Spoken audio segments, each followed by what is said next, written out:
नमस्कार, खबर समय जगत में आपका स्वागत है। मैं हर्षिता जौहरी। आइए नजर डालते हैं देश प्रदेश से जुड़ी तमाम खबरों। भोपाल चिकित्सा शिक्षा मंत्री विश्वास सारंग द्वारा हमीदिया हॉस्पिटल में निरीक्षण कर 590 बिस्तर का आईसीयू की सौगात दी। मंत्री विश्वास सारंग ने कहा कि कोरोना के बढ़ते आंकड़ों को देखते हुए प्रदेश में स्वास्थ्य सुविधा बढ़ा रहे हैं। टीबी अस्पताल में भी अब कोरोना की व्यवस्था रहेगी। जनता से अपील है कि ध्यान रखें।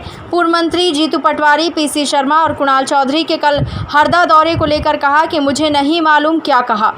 कांग्रेस की कलई खोल रही है। 15 महीने कांग्रेस ने किसानों से छलावा किया है। कांग्रेस नेता किसानों पर नमक छिड़कने का काम कर रहे हैं। ये मुझे इस रिपोर्ट की जानकारी नहीं है, पर भोपाल और इंदौर में हमारी सरकार ने लगातार शुद्ध जल की आपूर्ति हो सके, शुद्ध जल, पेयजल लोगों को मिल सके, इसकी व्यवस्था की। मैं मुख्यमंत्री जी को बहुत बधाई दूंगा। ये वही मध्य प्रदेश है जब दिग्विजय सिंह जी मध्य प्रदेश के मुख्यमंत्री थे और उनके सामने जब नर्मदा मैया को भोपाल लाने की बात की गई थी तो उन्होंने मजाक उड़ाया था और कहा था कि यदि नर्मदा जी का पानी भोपाल पहुंच गया तो उसकी कीमत 100 गुना ज़्यादा हो जाएगी। और वही मध्य प्रदेश की राजधानी भोपाल में शिवराज सिंह चौहान जी की राजनीतिक इच्छा शक्ति का परिणाम था कि हम 70 किलोमीटर दूर से शाहगंज से नर्मदा मैया को लेके आए और आज भोपाल के हर घर में नर्मदा का जल, पवित्र जल पहुंच रहा है और उसके माध्यम से मध्य प्रदेश की राजधानी की जनता के प्यासे कंठों की प्यास बुझ रही है। इसी तरह इंदौर में भी पेयजल को घर घर तक पहुँचाया। 15 महीने में ये बात जरूर है कि अव्यवस्थाएँ हुई और ख़ासकर दिग्विजय सिंह जी के बेटे जो नगरीय प्रशासन मंत्री थे उन्होंने भ्रष्टाचार कर पूरे प्रदेश के महानगरों में पेयजल व्यवस्था को बिगाड़ दिया था। उसी का परिणाम होगा कि इंदौर और भोपाल में पेयजल की स्थिति खराब हुई थी, पर जब से हमारी सरकार आई है फिर से पेयजल व्यवस्था सुगमता के साथ शुरू हो गई है। कमलनाथ जी ने चूहे के कुतरने को लेकर सब कुतर दिया, कैसे दिया? अब कमलनाथ जी को कोई बयान लिख कर दे देता है, वो बोल देते हैं। सही मायने में कमलनाथ जी ने 15 महीने में किया क्या? 15 महीने में केवल भ्रष्टाचार किया और आईफा अवार्ड आयोजित करने के लिए सपने देखे। कमलनाथ जी ने सेठ के घर में पैदा होने के बाद गरीब की चिंता की क्या? 15 महीने वो यदि चिंता कर लेते तो आज उन्हें ये बयान नहीं देना पड़ता।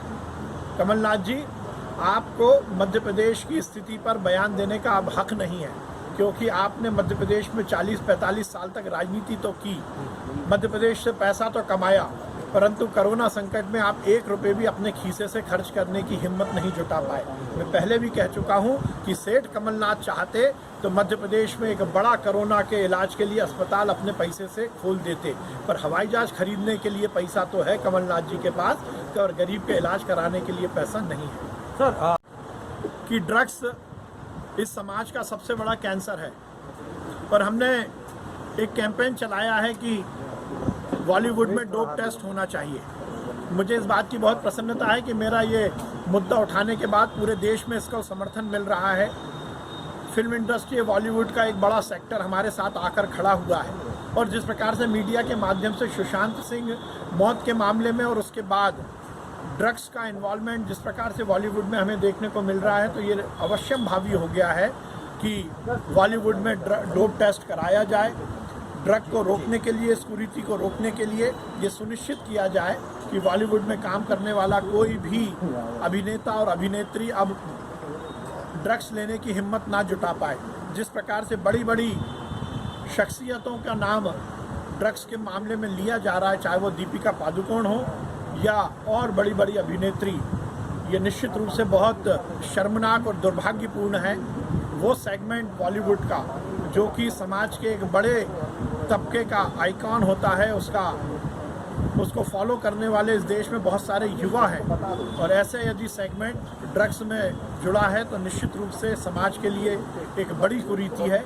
मुझे लगता है समाज को खड़े होना चाहिए और मैंने जो मांग की है कि हर शूटिंग के पहले फिल्म इंडस्ट्री में डोप टेस्ट होना चाहिए, उसको निश्चित तौर पर जल्द से जल्द लागू करना चाहिए। खबर समय जगत के लिए संवाददाता शक्ति Bharti, Bhopal. For latest news, subscribe to our channel and press the bell icon.